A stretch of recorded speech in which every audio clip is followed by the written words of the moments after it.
శ్రీమన్మహాగణాధిపతయే నమః. శ్రీమాత్రే నమః. శ్రీగురుభ్యో నమః. హరి ఓం.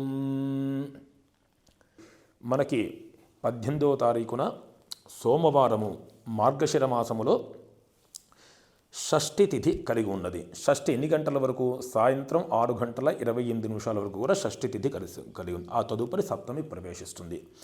అలాగే నక్షత్రం కూడా ధనిష్టా నక్షత్రం ఉదయం 6:33 వరకు ఉన్నది పొద్దున్న. మరి తదుపరి శతభిష నక్షత్రం ప్రవేశించింది కనుక ఇది తిథి. అట్లాగే అమృత ఘడియలు ఇది రాత్రి 10:10 నుంచి 11:40 వరకు రాత్రి సమయంలో అమృత ఘడియలు ఉన్నాయి. అట్లాగే రాహుకాలం వచ్చేటప్పటికి ఈ రోజున 7:30 నుంచి ఉదయము 9 గంటల వరకు కూడా రాహుకాలం ఉన్నది. దాని కనుక గమనించి సోమవారం రోజున 7:30 నుంచి 9 గంటల వరకు ఎల్లప్పుడూ ఉంటుంది రాహుకాలం, కాబట్టి ఆ సమయాన్ని వదిలిపెట్టడం మంచిది. అదేవిధంగా దుర్ముహూర్తము 10:30 నుంచి 12 గంటల వరకు దుర్ముహూర్తం ఉంది మధ్యాహ్న కాలంలో. అట్లాగే దుర్ముహూర్తం మరలా ప్రారంభం అవుతుంది. ఎప్పటి నుంచి? 12:17 మధ్యాహ్నం నుంచి 1:15 వరకు కూడా దుర్ముహూర్తం ఉన్నది. అలాగే 1:16 నుంచి మధ్యాహ్నము 2:44 వరకు వర్జము కూడా ఉన్నది.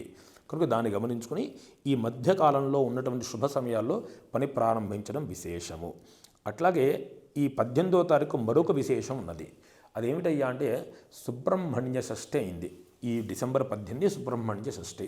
ఈ సుబ్రహ్మణ్య షష్ఠి విశేషం ఏంటంటే పరిపూర్ణంగా స్కందుడు సుబ్రహ్మణ్య స్వామి లోకానికి ప్రకటితమవటము. మనకి శివపురాణం ప్రకారంగా శ్రావణ మాసము పంచమి రోజున స్వామి యొక్క రేతస్సు జనించటము, అది 6 నెలల పాటు పరిపూర్ణంగా శరభము అంటే ముళ్ళ పొదల్లో ఉండబడి ఆ తపోశక్తి చేత అది పొదగబడి కరెక్ట్గా ఈ మార్గశిర మాసం షష్ఠి రోజున సుబ్రహ్మణ్యం పరిపూర్ణ అవతారాన్ని పొంది ఉన్నారు. కనుక ఆయన షణ్ముఖుడు అని పేరు. 6 ముఖములు కలిగినవాడు. షణ్మాతృడు, 6 నక్షత్రాల చేత పెంపబడినవాడు. కనుక ఈ సుబ్రహ్మణ్య షష్ఠిని రోజున స్కందవ్రతం ఒకటి ఉంటుంది. అది ప్రదోషకాలంలో చేయడం చాలా విశేషం.